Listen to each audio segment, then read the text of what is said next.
Forsua. Producción de alimentos para mascotas. ¿Cómo aplicar el análisis sensorial?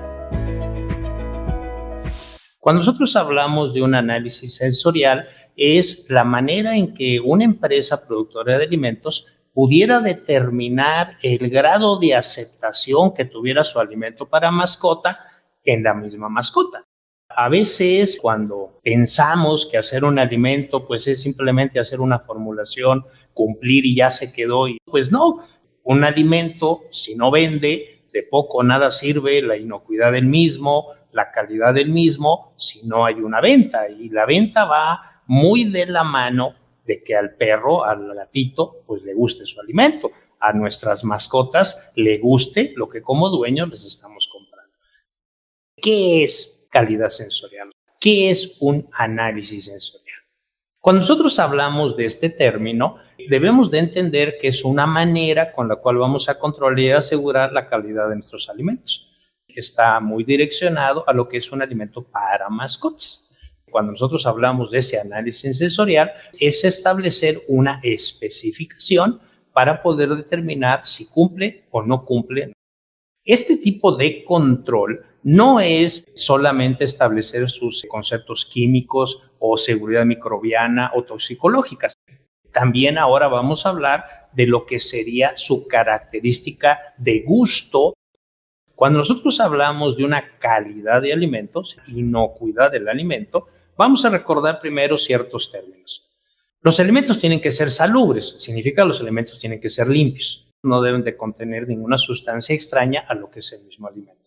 Eso es un alimento salubre.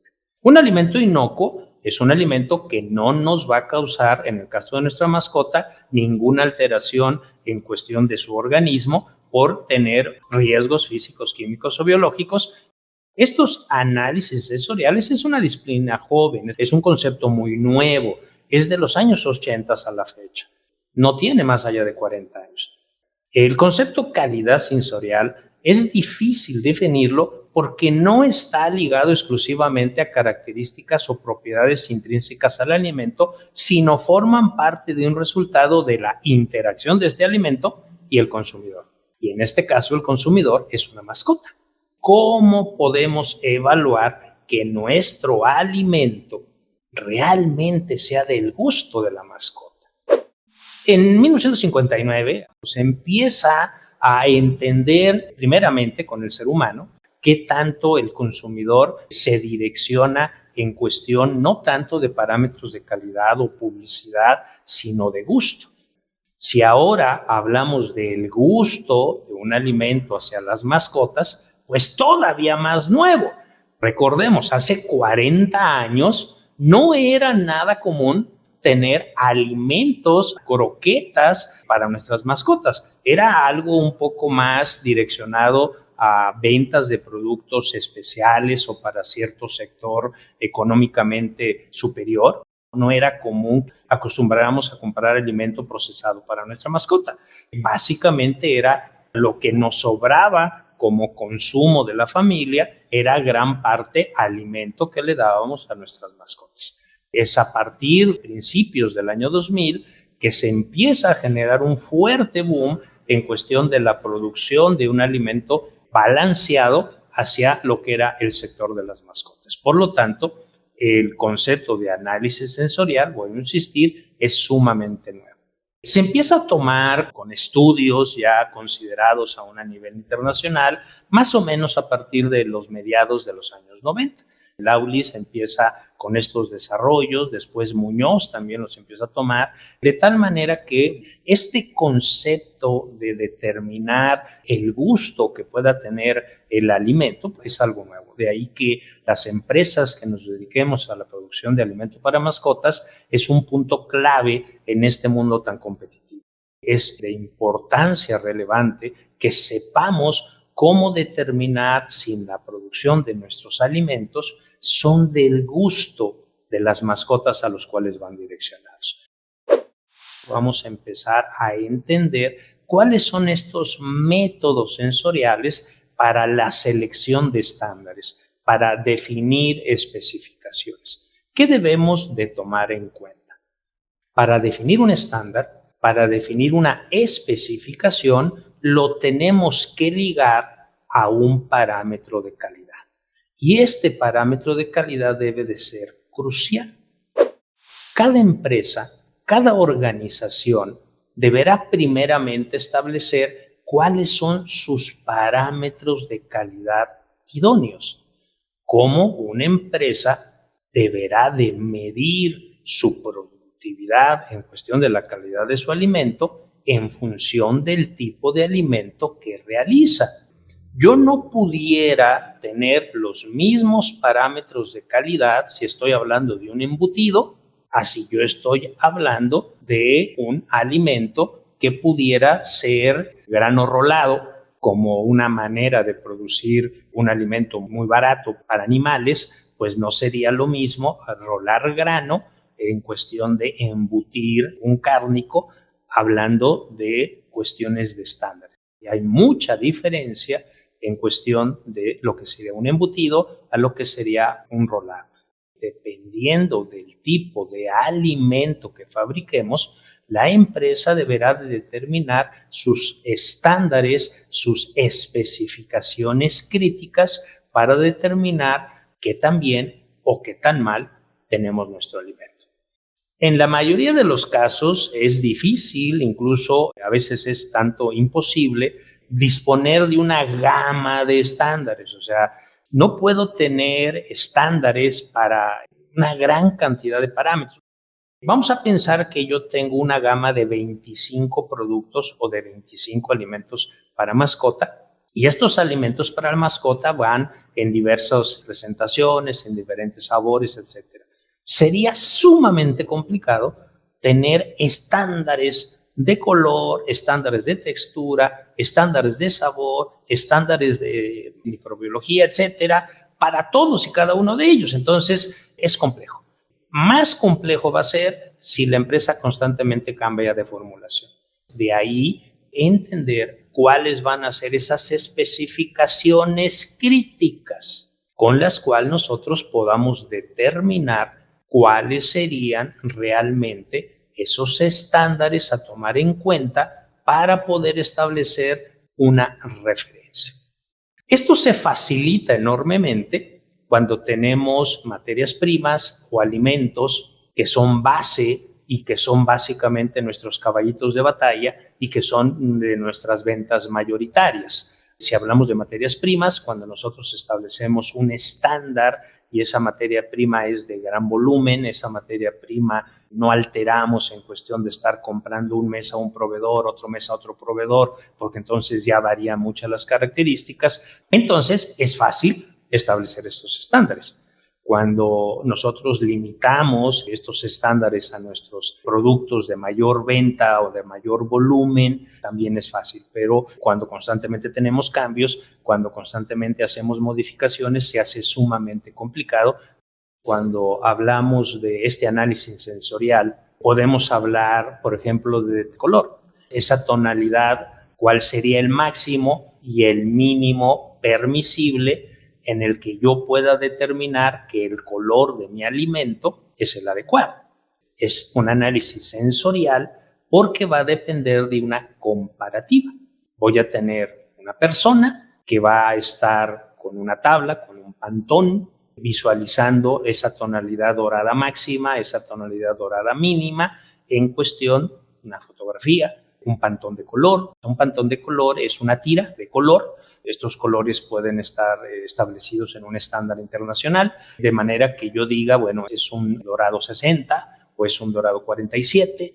A eso nosotros nos referenciamos como pudiera ser un estándar, un análisis que una persona va a determinar en cuestión de cumplimiento o de no cumplimiento. Y lo puede hacer, les decíamos, con una simple fotografía. O sea, decir, este es el tono aceptado como máximo y este es el tono aceptado como mínimo, y el ojo experto de esa persona podrá establecer el cumplimiento de una característica de nuestro alimento.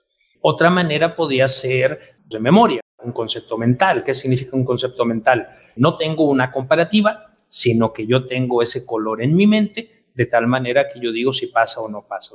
Es un concepto que dependerá del criterio de una persona. Vamos a depender de un experto o un grupo de expertos que elaboren o determinen estos estándares, estos atributos para decir si pasa o no pasa. Estos detalles, vuelvo a insistir, dependiendo de nuestro tipo de producción, de nuestro tipo de alimento, pues empiezan a ser un poco más complicados. Todos estos detalles nosotros los tenemos que estar tomando en cuenta para poder establecer estas especificaciones de calidad. Otra manera sería, y es la más fácil, que estos estándares estuvieran por escrito. Si nosotros hablamos de sabor y vamos a estar midiendo una acidez, si vamos a estar midiendo una dulzura, esto se hace más fácil porque estos estándares pueden tener un límite máximo y un límite mínimo. Vamos a estar utilizando aparatos de medición para hacerlo con ello. Vamos a hacer grados Brix o pHímetros, etcétera, que nos puedan determinar estos parámetros. Entonces, al tener un parámetro por escrito, al tenerlo referenciado a un límite máximo y mínimo permisible, pues se hace más fácil. Ya no es por comparativa, ya no es de memoria, sino que es la toma o un muestreo y un análisis del laboratorio o la medición con un aparato o instrumento de medición que nos va a dar cuál es esa característica y la forma en que lo vamos a estar controlando. Entonces se hace mucho más fácil. Pero cuando hablamos de otras cuestiones, por ejemplo, olor, pues el olor es sumamente complicado de evaluar. ¿Por qué? Primeramente, no todas las personas tenemos la misma capacidad olfativa. Para unos olerá de una manera, para otros olerá de otra, y utilizar sensores es sumamente caro para hablar de sensores de olor. Si hablamos de otros conceptos como pudiera ser textura, rugosidad en cuestión de lo que pudiera ser la croqueta o que pudiera ser el premio para la mascota, hablando de qué tan liso o qué tan rugoso o qué tan poroso, esto también a veces es un tanto complicado y por ello hay que saber establecer estos estándares. Por lo tanto, nos debemos de ir a estos atributos críticos para que sea fácil la manera de percibirlos en función de la característica, ya sea de materia prima, producto en proceso o producto terminado. Vamos a ponerlo todavía un poco más complicado. Si hablamos nosotros del alimento para mascota, entender que la mascota no es quien compra el alimento lo compra su dueño. A veces el dueño se deja llevar más por la moda, más por la vista, si los logos son bonitos, si el color es agradable o la marca es reconocida, entonces el comprador, el consumidor, que en este caso en lugar de ser la mascota es la persona que hace la compra, bueno, pues todavía empieza a llevar ciertas problemáticas. De ahí que hablar de estos análisis sensoriales, hablar de estas especificaciones, pues sí lo hace un tanto complejo. ¿Qué productos son los que nosotros vamos a querer establecer estos análisis sensoriales? ¿A qué familia de nuestros productos?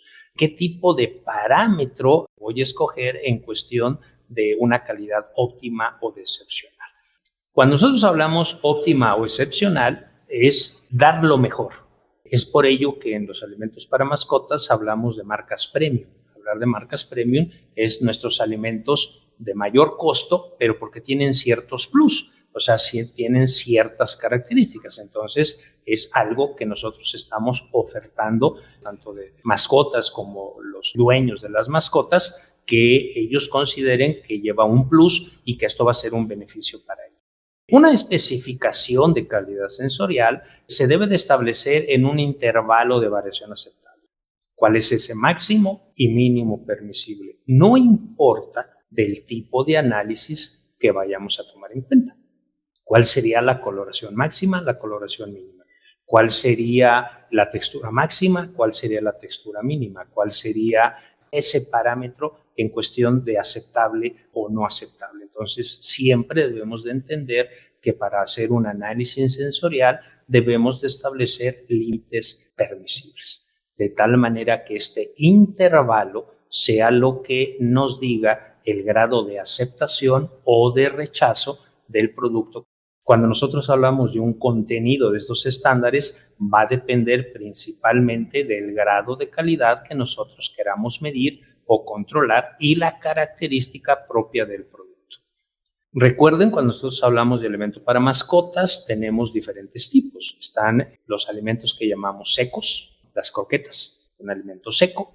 Están los productos semihúmedos y están los productos húmedos, ya sea para perros o para gatos. Son los tres grandes tipos de alimento. Entonces, no sería lo mismo características sensoriales para una croqueta que para características sensoriales para un producto semihúmedo o un producto húmedo. Habría que ver cuáles son esos parámetros que nosotros queramos definir primeramente como empresa en cuestión de nuestra familia de producto o en cuestión de las características que nosotros creamos más relevantes. Vamos a tratar de definir una especificación. Primero, ¿qué tenemos que hacer? Seleccionar un grupo de muestras características en cuestión de parámetros sensoriales. ¿Qué significa este grupo de muestra? Si estamos hablando de croquetas, el tamaño, la forma, la galvanometría, la textura, el color. De alimento semihúmedo, vamos a hablar en cuestión de densidad, vamos a hablar de porcentaje de agua, vamos a hablar en cuestión de un parámetro medible. A veces el olor no es tan fácil, se requiere de gente experta para poder detectar esos niveles. Sería más fácil establecer factores en cuestión de pHs, en cuestión tal vez de niveles de azúcar, etcétera, que pudiera ser un poquito más medible. Ese sería el primero. Este tipo de características, tener esos muestrarios de diversas formas, maneras, vuelvo a insistir, tamaños, colores, texturas, para tener esos parámetros. Lo siguiente, ¿cómo vamos a hacer la evaluación entre se acepta o se rechaza? ¿Qué significa? Establecer un método. Cuando ya determinemos un tamaño de muestra, ahora sería establecer un método. ¿Cuál sería la manera más adecuada para hacer estas comparativas? Si la vamos a hacer de forma directa, por una medición, por una comparación, si va a ser de una forma indirecta, la magnitud del atributo, los defectos que nosotros podamos decir como permisibles. Vamos a poner un ejemplo.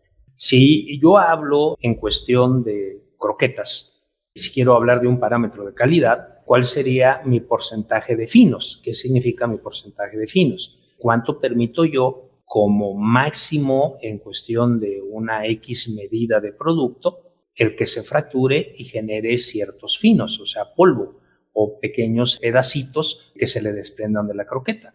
¿Cuál sería ese máximo permisible? Ya que esto puede ser merma. A ningún dueño de una mascota le va a gustar comprar un costal de 15 kilos de alimento y que vengan 2 kilos de alimento fracturado, hecho pedacitos adentro de la bolsa. Eso no es permisible. Entonces, hay que establecer cuáles serían esos parámetros de calidad en cuestión de esto. Otro, por ejemplo, sería la humedad. ¿Cuál sería ese límite permisible de la humedad del producto? ¿Por qué esto es importante?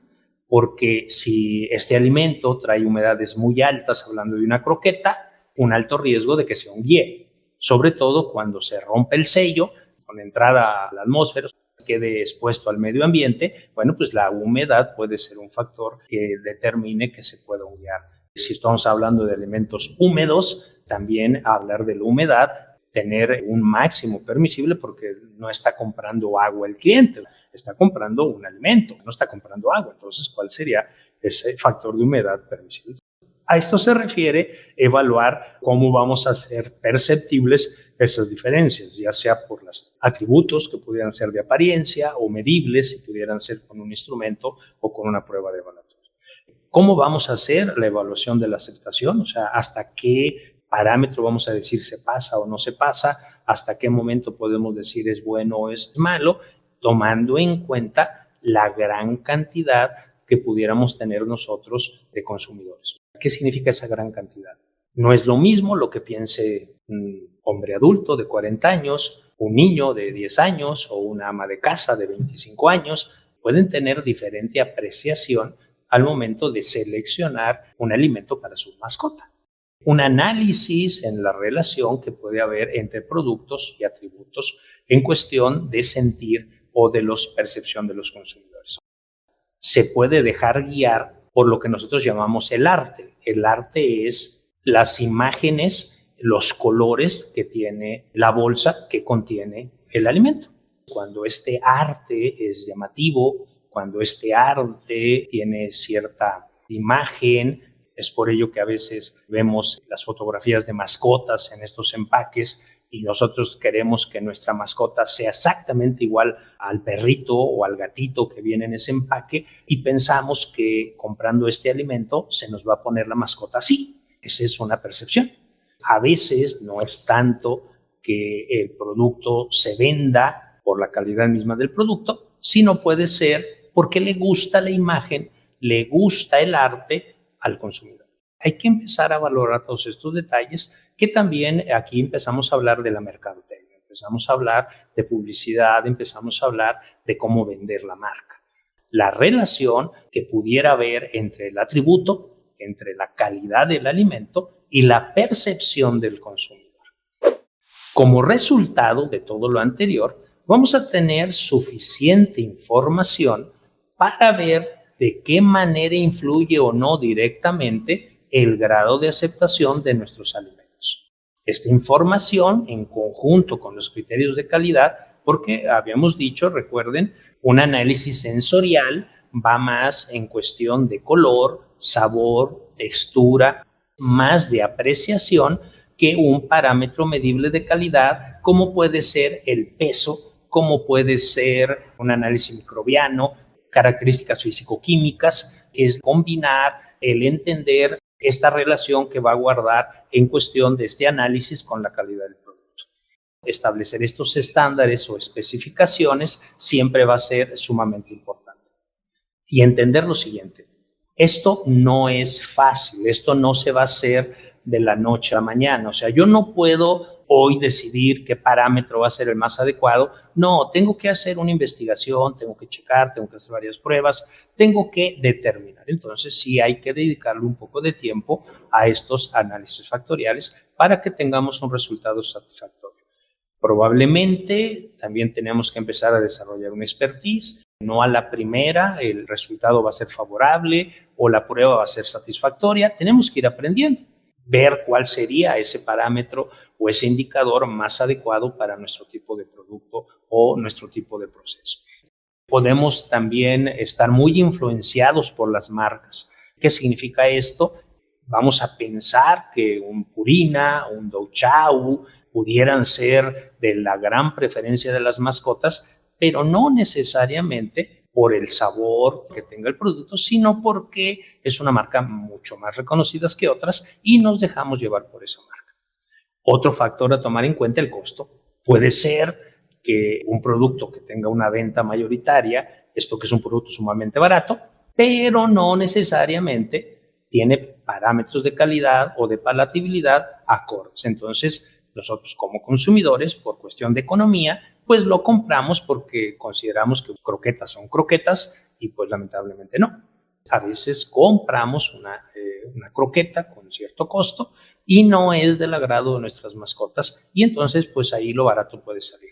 Todos estos estándares, todos estos análisis deben de estar contemplados en cuestión de todos estos factores. Con este planteamiento, utilizar métodos sensoriales para desarrollar estos estándares empieza a presentar algunas dificultades. Por lo tanto, no hay que tomarlo a la ligera, hay que ponerle atención, hay que tener expertos. A veces sería muy recomendable, cuando yo no tengo esa expertise, pues contratar un servicio de asesor, un nutriólogo, personas que tengan más relación en cuestión de cómo hacer esto.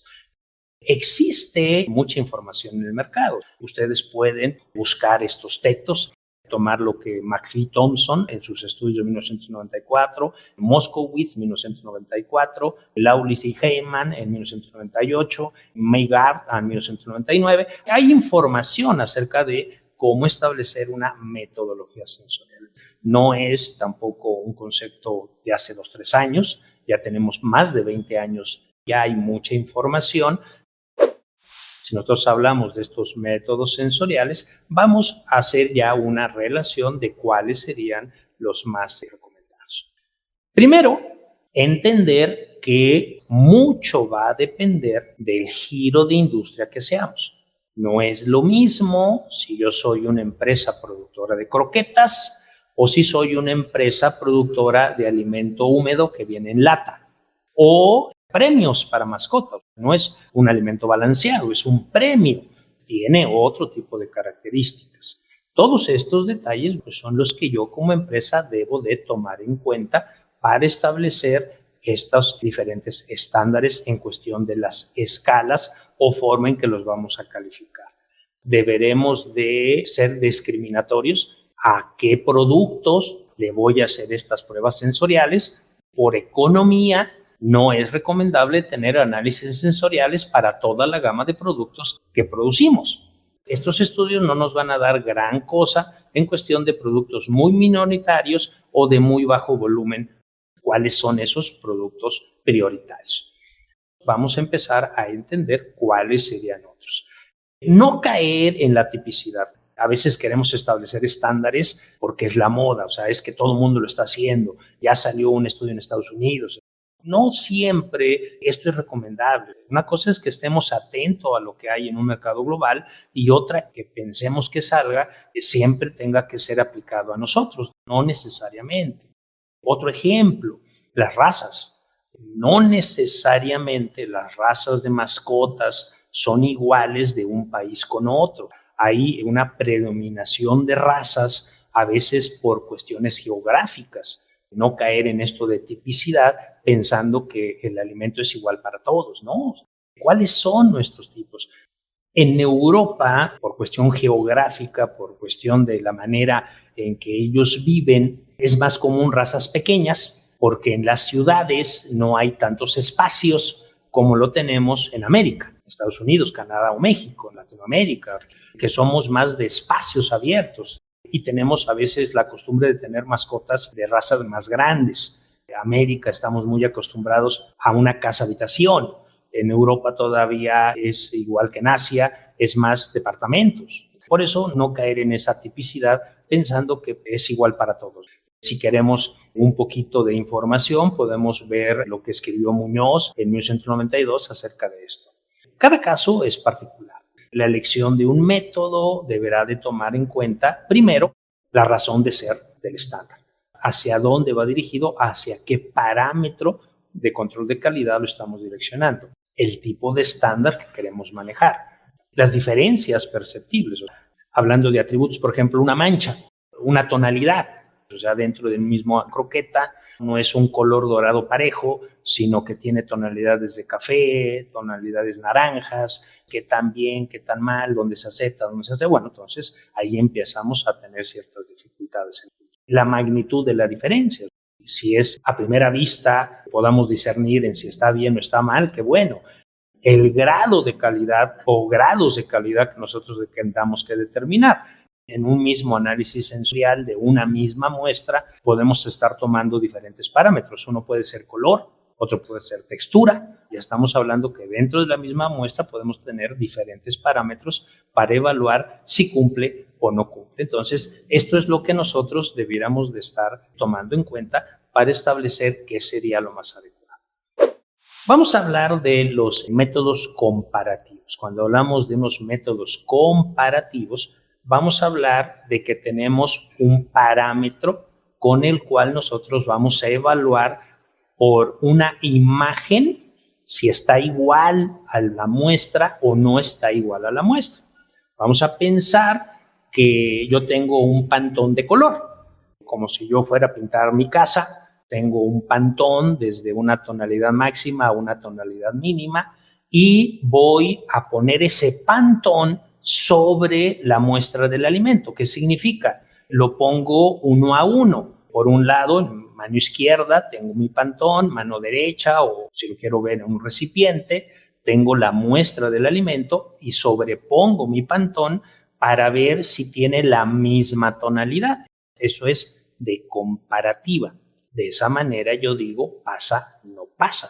Es un análisis sensorial. Esa sería una imagen. Otra es que la muestra no sea por un pantón, sea por una fotografía. Entonces yo tengo fotografías del producto en su máximo, intermedio y mínimo aceptable y lo comparo contra la muestra tomada. Entonces hay una visualización del máximo y el mínimo adecuado. A eso se le llama un estándar de comparación. Este tipo o método es básicamente el mayormente utilizado, es el que más utilizamos en la industria alimenticia. Es muy fácil desarrollar a personas para que hagan estas evaluaciones, para que ellos puedan diferenciar de si está bien o está mal contra un producto real. Esto es muy común. Tengo estas imágenes, tengo estos pantones. Si nosotros hablamos, por ejemplo, de otro tipo de característica, poros, manchas, hasta dónde en cuestión de galvanometría o en cuestión de textura pasa o no pasa, lo hacemos de igual manera. Hay quienes tienen lo que se llaman muestras físicas. Una muestra física es esa croqueta, ese producto que lo tengo yo protegido de tal manera que no se deteriore, no se dañe, para compararlo con otro. Algunas empresas, cuando hacen liberación de primera parte, cuando arrancan la línea, el área de calidad hace esta selección y nos deja ese muestrario. Significa que el área de calidad, aseguramiento de calidad, nos dice, mira, estos son los colores, estas son las texturas para la corrida del día de hoy, que fue tomado en la expertise de esa persona para dejarlo en piso para que los operadores vean cuál es ese máximo y mínimo permisible. Digo, hay muchas formas, hay muchas maneras. Un análisis sensorial comparativo es el que se hace contra un pantón, contra una fotografía, contra una muestra física. Tiene también una desventaja, que si una persona no tiene esa expertise, esa persona es novata, podemos correr el riesgo que no detecte la diferencia y que acepte producto malo o que rechace producto bueno. Entonces, solamente hay que tomar eso en cuenta. Eso es lo que nosotros deberíamos de estar considerando. Otra manera sería lo que llamamos por escrito, comparar contra una magnitud. ¿A qué se refiere esto de por escrito? Tengo que utilizar el apoyo, por ejemplo, de un instrumento de medición y compararlo contra el resultado. Entonces yo diría, se acepta o se rechaza. Si hablamos de un colorímetro, a diferencia de un pantón, el pantón es una tira de color. Si hablo de un colorímetro, es un instrumento de medición. Ese colorímetro yo lo voy a poner o lo voy a direccionar contra el producto y me va a dar un resultado. Ese resultado, por lo general, va a ser un delta de color. Ese delta de color es una diferencia. Si ese delta de color es de 0 a 1, significa que contra el estándar cargado en el colorímetro, el color que está sensando es exactamente el mismo. El ojo humano no distingue variaciones menores a 1.5 de delta. Significa que para el ojo humano, pues el color va a ser igual. Si yo utilizo el colorímetro y yo tengo deltas de 0 a 1, pues es casi el mismo color. Por lo tanto, hay una medida. Entonces vamos a pensar que yo puedo aceptar de 1 hasta 2. Entonces, si el delta de color va de 1 a 2, puedo decir el tono es el adecuado, pásalo. Un pHímetro. Voy a estar midiendo estos factores, si hablamos de un pH, en cuestión de lo que puede estar ligado a un sabor. Hay un parámetro máximo, hay un parámetro mínimo, entonces esto se hace fácil porque hay una escala. Hay una escala en la cual yo voy a decir hasta dónde pasa, hasta dónde ya no pasa. Otra sería compararlo contra escalas internacionales, o sea, contra parámetros internacionales. Por ejemplo, la humedad que pueda traer una croqueta, la humedad como óptima para evitar cualquier tipo de problema. Entonces, utilizamos un aparato de medición, una prueba de laboratorio y teniendo estos resultados, nosotros vamos a decir si pasa o no pasa. Esta es muy fácil, esta es muy sencilla. Para algunas empresas puede ser honorosa porque hay que hacer pruebas o hay que comprar algún aparato o varios aparatos. Esto se recomienda mucho en empresas que constantemente tengan que hacer cambios de formulación.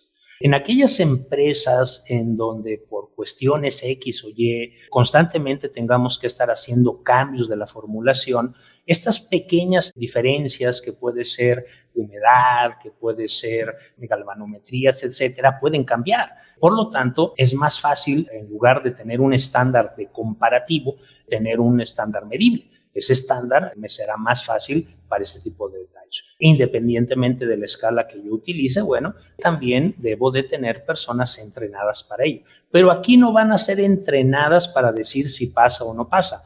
Van a ser entrenadas para utilizar métodos e instrumentos. Entonces, aquí los evaluadores deberán de saber utilizar estos aparatos para poder determinar el cumplimiento de ello. Uno que también es muy utilizado en la industria es comparativa contra un estándar mental. Cuando hablamos de un estándar mental es la gente ya generó tal habilidad que él ya sabe perfectamente si pasa o no pasa. Y esto puede todavía ampliar los atributos porque las personas hasta por olor pudieran también discernirlo. Y entonces aquí viene algo chistoso. Cuando hablamos de un alimento balanceado, el alimento balanceado es un alimento de altísima calidad que cumple con un alimento salubre, limpio, inocuo, que no me hace daño y que cumple con estándares establecidos o parámetros establecidos. Entonces, si yo tengo personas que pueden probar el alimento, la croqueta, un premio que se lo damos al perro, es porque le estamos dando un alimento con un contenido proteínico de un procesamiento que es económico, pero no significa que sea un alimento que al ser humano le pueda hacer daño. No, habrá personas que puedan generar cierta habilidad de gusto y determinar si el producto está dentro de los parámetros o no está dentro de los parámetros. Haciendo una referencia a H-E-B en Estados Unidos, ellos establecen que las croquetas para una mascota tiene que tener niveles de calidad comparables a la fórmula para bebé, la leche. Esto se da porque en Estados Unidos se ha demostrado que una cantidad fuerte de personas muy humildes, o sea, de muy bajos estratos económicos, consumen croqueta. Le dan croquetas a veces a los niños. Para evitar cualquier problema en cuestión de demanda, ellos piden estándares tan altos de calidad en un alimento para perro, más allá, vuelvo a insistir, como la leche o la fórmula para un bebé. Pero es una manera de tener un estándar mental de si pasa o no pasa. Para esto tiene pues grandes inconvenientes. ¿Cuáles son los grandes inconvenientes? Que vamos a depender del experto o de ese grupo de expertos. O sea, si estas personas no vienen a trabajar o estas personas renuncian y se van, pues ya no tendríamos quien pueda hacer esto. Premisas a tomar en cuenta en estos tipos de estándares. Primero, que no necesariamente va a ser el sentir del consumidor final. Es el sentir de esa persona que lo está evaluando, no el del consumidor final. Otro que debemos de tomar en cuenta, estos productos o estas características como el vino, el café o el aceite de oliva pueden tener diferente calidad dependiendo de la marca.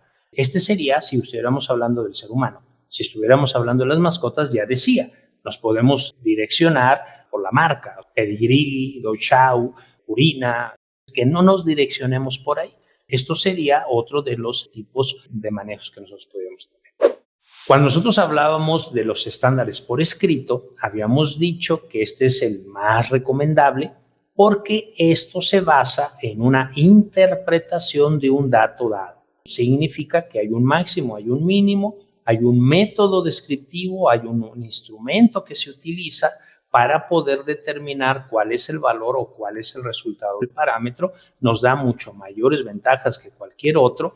La desventaja es que si utilizamos aparatos o instrumentos de medición, siempre tenemos que asegurar que estos instrumentos están calibrados, que debo de tener un control sobre los instrumentos, que debo de garantizar que el método es adecuado y entonces hablamos de estudios AR, estudios RIR, estudios CGK, hablando en cuestiones estadísticas.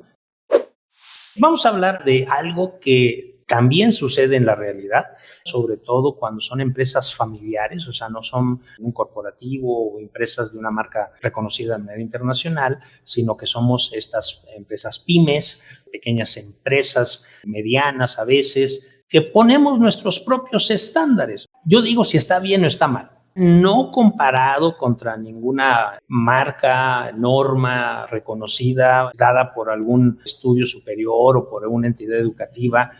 No hay un estándar, sino que simplemente yo digo que así es. Pues es válido, tú eres la empresa, tú eres quien determina hasta dónde tu productividad o tu manera de ser es lo adecuado, tú lo mandas. Solamente toma en cuenta que ya en una normativa ISO 22000, BRC, FDA, pues vas a tener que demostrar el por qué lo estableciste así. Y si no tienes un protocolo, no lo referencias a normas nacionales, internacionales, lo que tú digas, pues con mucha pena, pero no sirve. ¿Cuál sería la conveniencia o no? Si queremos dar el brinco de una empresa tradicional siglo XX a una empresa siglo XXI, que ya nos regulamos por normas, estándares de manera internacional, siempre deberá de ser mejor, no solamente el que yo digo, el que yo lo establecí o porque es mi empresa. Vamos haciendo un cambio de mentalidad hacia estándares, ya sea por monitoreo, estándares como pueden ser porcentajes de humedad, etcétera, dentro de lo que es un alimento para mascota, lo que establecen las normas, pero siempre entender que el no tener un estándar, el nunca manejar un estándar, no tenerlo referenciado a un estándar, pues queda mucho a criterio, que yo digo que está bien o yo digo que está mal, y no necesariamente eso nos va a ganar credibilidad en el usuario final. Y siempre debemos de demostrarle al usuario final, a nuestro consumidor, a quien va a comprar nuestro producto, que nosotros lo decimos no porque yo lo diga o yo lo haga, sino porque hay parámetros estándares de manera internacional con los cuales estamos cumpliendo. De ahí la razón de estar certificados en una ISO 22000, en BRC, etcétera. Entendamos que ya en un siglo XXI, en empresas, en un mundo globalizado, pues tenemos que ser altamente competitivos y una manera de ello es demostrar esto. Vamos a pasar ahora a un punto importantísimo que sería la palatabilidad. Palatabilidad no es otra cosa que una manera de medir el gusto del producto en la mascota. Eso es la palatabilidad. Palatabilidad es una palabra que podemos determinar con estudios qué tan bueno o qué tan malo es nuestro producto en cuestión de la preferencia del que se lo come, ya no de quien lo compra, de quién se lo come. ¿Quién se lo come? Pues nuestras mascotas. En la tercera edición de Canine and Feline Nutrition, uno de los libros más importantes de nutrición animal, establece qué es la palatabilidad. Palatabilidad es el placer, el gusto subjetivo que tiene un individuo, en este caso una mascota, en asociación con el comer y el alimento en particular. No solamente come por necesidad, sino come por gusto. Pregúntense ustedes, ¿qué les gusta tomar? ¿Les gusta tomar más Coca-Cola o Pepsi-Cola? Y ustedes dirán, si yo quisiera hacer análisis de calidad en cuestión de un producto de Coca-Cola y un producto de Pepsi-Cola, en cuestión de niveles de calidad, alimento salubre, inocuo, cumplimiento de parámetros y estándares, no hay diferencia realmente. La diferencia está en que hay personas que les gusta más tomar Coca-Cola a que les gusta tomar más Pepsi-Cola. Es gusto. Ya ni siquiera es cuestión de economía, es gusto. Igual con las mascotas. Entonces, hablar de palatabilidad es hablar de esa referencia, es hablar de la experiencia que tiene la mascota en cuestión de qué alimento le es de más gusto. En términos simples, palatabilidad se refiere a la percepción de la mascota en cuestión de sabor, textura y olor. Aquí viene algo que a veces debemos de tomar en cuenta. Las mascotas son monocromáticas, no distinguen colores, tienen diferentes tonos, pero no colores. El color no forma parte del gusto de la mascota. El color forma parte del gusto del dueño de la mascota. Por eso esas tonalidades, y era lo que yo decía, a veces el dueño de la mascota compra el producto por la imagen que tiene la envoltura, por el empaque, lo que se llama el arte, se deja llevar por ello. La mascota no. La mascota se guía por el sabor, la textura y el olor. Por lo tanto, estas tres características son básicas para hacer un estudio de palatabilidad. De ahí que cuando hacemos un análisis sensorial en alimento para mascotas, nos estamos refiriendo a un estudio de palatabilidad. el equilibrio que debe de haber en los macronutrientes y en la digestibilidad se tiene que tomar muy en cuenta. Cuando hablamos de digestibilidad es la conversión que tiene el alimento al momento en que la mascota lo ingiere, la cantidad de nutrientes que absorbe la mascota de ese alimento. Eso es digestibilidad. No solamente tiene que tener una alta calidad en cuestión proteínico, en cuestión de nutriente, sino que también le sea fácil de digestión y de absorción de nutrientes a la mascota. Eso es lo que realmente hablamos de un alimento de calidad. Obviamente la mascota no va a saber eso. Esto lo puede entender el dueño de la mascota y nosotros como fabricantes para cuestión de rentabilidad, de rendimiento del alimento que consume la mascota. Todos estos detalles son los que nosotros debemos de tomar en cuenta. No se nos olvide, una mascota elige su alimento porque le gusta, es por palatabilidad. Debido a que la nariz del perro es hipersensible, el aroma es de vital importancia. Eso es clave. El animal, primeramente, se van a direccionar por el olor y esto es sumamente importante. Cuando hablamos de palatabilidad, es un parámetro complejo porque debemos de tomar en cuenta diferentes conceptos. Asimismo, debemos de observar como dueños de la mascota ese gusto por la mascota, o sea, también tenemos que ser observadores. Si hablamos de conceptos técnicos, hablamos de medición. La palatabilidad puede ser medida. Entonces, si es medida, podemos determinar con estos tipos de estudios qué tan bueno o qué tan malo es el producto hacia lo que van a ser nuestros consumidores finales, tomando en cuenta olor y sabor. Posteriormente, tamaño y textura. Estas pruebas de palatabilidad deben de ser hechas por personal entrenado. Deben de tomar en cuenta el tamaño de la muestra, deben de tomar en cuenta un protocolo establecido para hacer la prueba. Estos protocolos es métodos de cómo hacer. Existen dos básicamente. Es una prueba versus y un test monádico. Cuando nosotros hablamos de estos dos tipos de prueba, un estudio de palatabilidad consiste en lo siguiente. Es darle una ración de alimento a la mascota para ver cuánto de esa ración consume. Existen dos formas. Una es ofrecerle 2 tazones. En un tazón, un tipo de alimento y en otro tazón, otro tipo de alimento. Para que la mascota decida cuál de los 2 tazones quiera comer. Obviamente, podrá comer más de uno que de otro. Ahí ya puedo hacer una comparativa. Aquí yo voy a observar por consumo cuál sería de más preferencia. Cuando yo haga esta prueba de palatabilidad ofreciendo los 2 tazones, si lo voy a hacer en un lapso de varios días, 1, 2, 3 días por lo menos, no poner el mismo tazón del mismo lado, porque puede haber un sesgo y entonces la mascota podrá dirigirse a la derecha o a la izquierda por costumbre y no por gusto. Alternarlos. Primera prueba, el plato A lo pongo a la izquierda. Segunda prueba, el plato A lo pongo a la derecha. A eso le llamamos una prueba versus. La prueba versus es cuando yo le doy 2 tazones. Y la monádica es un solo tazón. O sea, solamente tengo un tipo de alimento. No le doy a escoger al animal. ¿Qué es lo que pasa? Que lo voy a medir en cuestión de la ingesta. ¿Cuánto se está comiendo? Si se lo come casi todo, es que le gusta. Si no se lo come, es que no le gusta. Hay estas diferentes formas o maneras en las cuales yo puedo hacer esta prueba. ¿Qué tengo que hacer?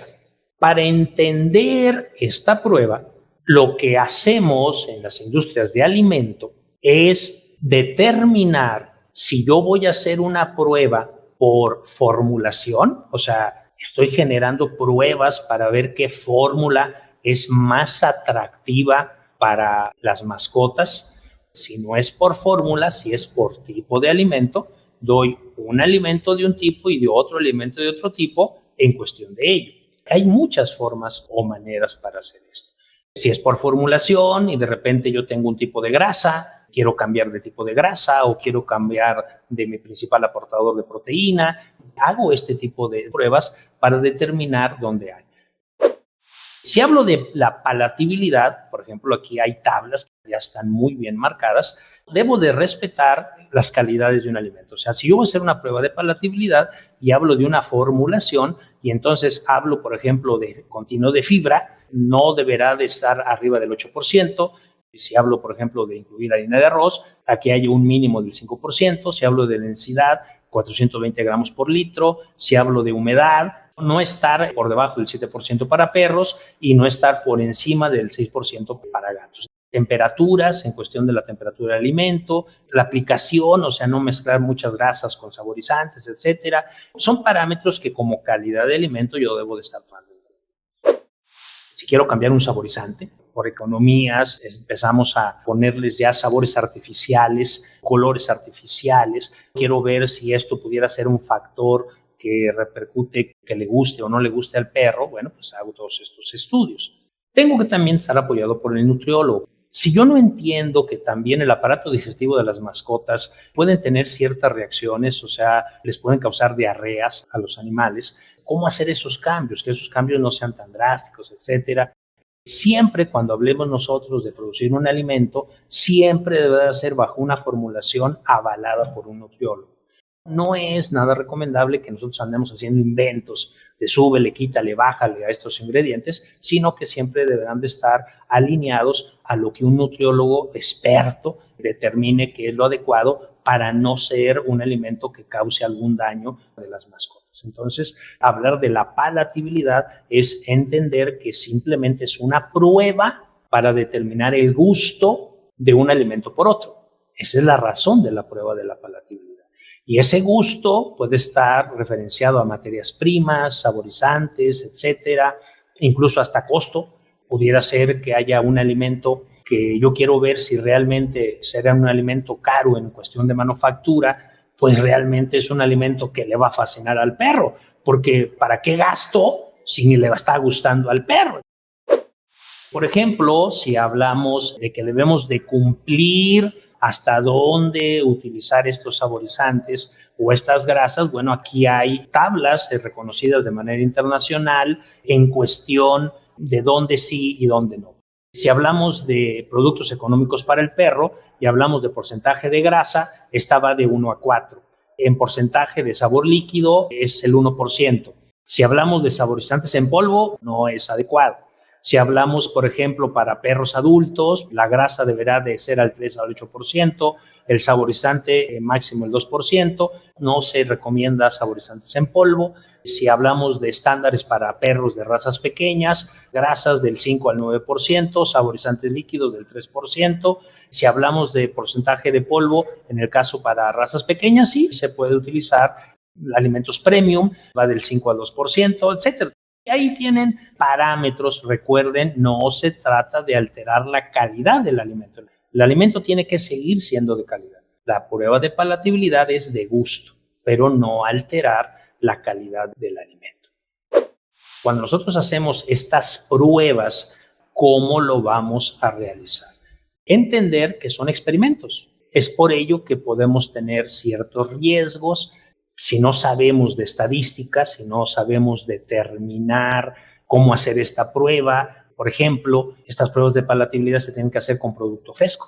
Yo no puedo hacer una prueba de palatabilidad con producto que no tenga más allá de 30 días de haber sido fabricado, porque ya pudieron haber cambiado algunas características físico-químicas del alimento o cuestiones organolépticas del alimento. Tiene que ser una prueba monitoreada por un experto. Estadísticamente, un tamaño de muestra tiene que ser de 25 a 30 datos. En este caso, si voy a hacer una prueba de palatabilidad, pues tendré que hacer una prueba entre 25 y 30 mascotas. O sea, yo no puedo decir que el alimento le gusta al perro si nada más odia a 2 perros. Tengo que tener un tamaño de muestra de 25 a 30 mascotas y hacerlo en un X número de días. 2, 3 días para ver si hay ese gusto, quitarle un poquito la costumbre al animal, porque puede estar muy acostumbrado a comer cierta marca y si le ofrezco otra, no lo va a querer comer al primer día. No hacer la prueba con una mascota hambrienta, o sea, va a comer todo lo que le den. hay que respetar sus horarios de comida, etcétera, para que no caigamos nosotros en este tipo de casos. Para que esto realmente funcione, nosotros tenemos que tomar en cuenta la estadística. ¿Y qué es tomar en cuenta la estadística? Es hablar de pruebas de normalidad y hablar del valor de p-value. P-value estadísticamente en una prueba deberá de ser menor al 0.05 para que nosotros digamos que la prueba es válida.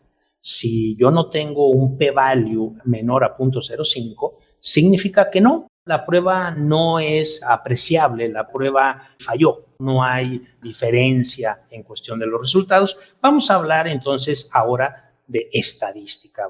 Primero, entender que estadísticamente debo de tener de 25 a 30 datos. Esto significa que yo tendría que hacer una prueba de palatabilidad entre 25 y 30 mascotas. La deberé de hacer de 1 a 3 días. No deberé de alterar sus hábitos de comida. Simplemente estoy haciendo la prueba de un alimento con otro para determinar esto. O simplemente por cuestión de negocio, qué tipo de marca yo comprar siendo un distribuidor mayoritario.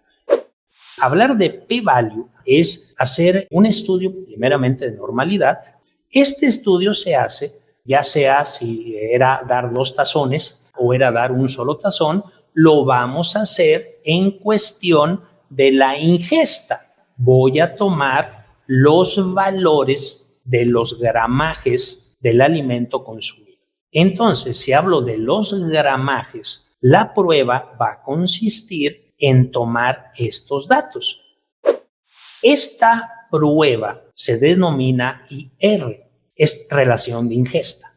Esto es para hacer la prueba de 2 tazones, en donde voy a medir el peso del tazón 1 más el peso del tazón 2 durante 1, 2 o 3 días. Ustedes están viendo la fórmula en la pantalla, van a ver lo que es la relación.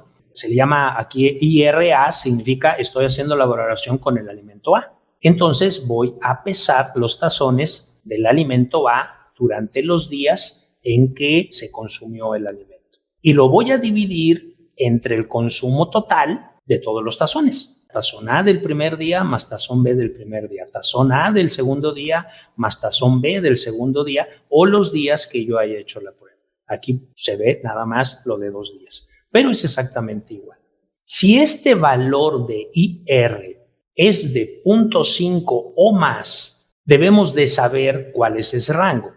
Entre más el IR se acerque a 1, significa que hay preferencia de la mascota hacia el alimento tipo A. Cuando el IR se acerca a 0, significa que hay más preferencia del animal hacia el alimento tipo B. Entonces, cuando nosotros hacemos la prueba, tenemos que tomar estos datos y calcular el valor de P. Vamos a necesitar softwares como Minitab o generar una prueba de normalidad por medio de una hoja dinámica en Excel y se pueda determinar la tabla que ven ustedes en la parte baja de la pantalla. De esta forma, nosotros vamos a estar haciendo las valoraciones. Vamos a ver un ejemplo.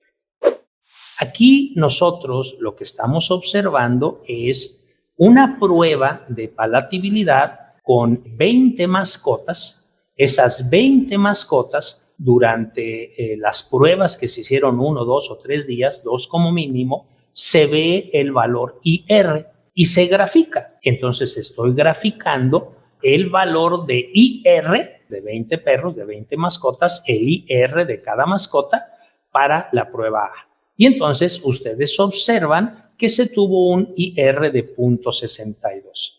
Este valor de 0.62, en medida que se acerque a 1, hay mayor gusto por A. Entre más se acerca a 0, hay mayor gusto por el alimento B. Pero debo de observar el valor de P. En este caso, el valor de P es de 0.039. Es menor a 0.050. Significa que sí es válida la prueba, sí hay una mayor palatabilidad del alimento A contra el alimento B por parte de 25 sujetos de prueba. Esta es otra prueba. Aquí observamos que 20 mascotas en una prueba de palatabilidad tuvieron un IR de 0.50. Es el término medio, o sea, no hay una diferenciación. Entonces, con el valor de p-value, observamos que p-value es de 0.49, mucho mayor a 0.050. Esto significa que la prueba no es demostrable, no hay una diferencia significativa, o sea, no podemos decir que hay mayor gusto por un alimento por otro, no. Tendríamos que generar algún número mayor de mascotas o un número mayor de días, pero esa es la razón de p-value. P-value me ratifica el IR. Si yo tengo un IR cercano a 1, pero un p-value menor a 0.050, la prueba es totalmente satisfactoria si hay una palatabilidad, o puedo tener un p-value que tenga un IR de 0.6 o de 0.7, pero que tenga un p-value no menor a 0.050, entonces no es factible. ¿Qué significa esto? ¿Por qué puede pasar esto? Es un ejemplo. La hipótesis es decir, si en un lago hay peces o no hay peces, y la prueba la baso en aventar una red una sola vez en un punto solamente determinado del lago y no saco ni un solo pez, entonces sería mal decir el lago no tiene peces. Yo necesitaría generar de 25 a 30 veces el lanzamiento de la red en diferentes lugares del lago para tener realmente una respuesta si el lago tiene o no tiene peces. Esa es la razón de lo que nosotros hacemos en este tipo de pruebas de palatabilidad tomando en cuenta la estadística. En conclusión, el análisis sensorial es una herramienta imprescindible dentro de la calidad de la elaboración de un producto alimenticio para tomar en cuenta no solamente factores de calidad, sino de gusto del consumidor. Y si en este caso estamos hablando de alimento direccionado a mascotas o premio direccionado a mascotas, es necesario saber que los análisis sensoriales son claves para determinar la productividad del negocio en cuestión de que no le estemos echando dinero bueno o malo y que realmente la prueba sea una manera de demostrar el gusto por la mascota en el alimento que nosotros queramos ofertar.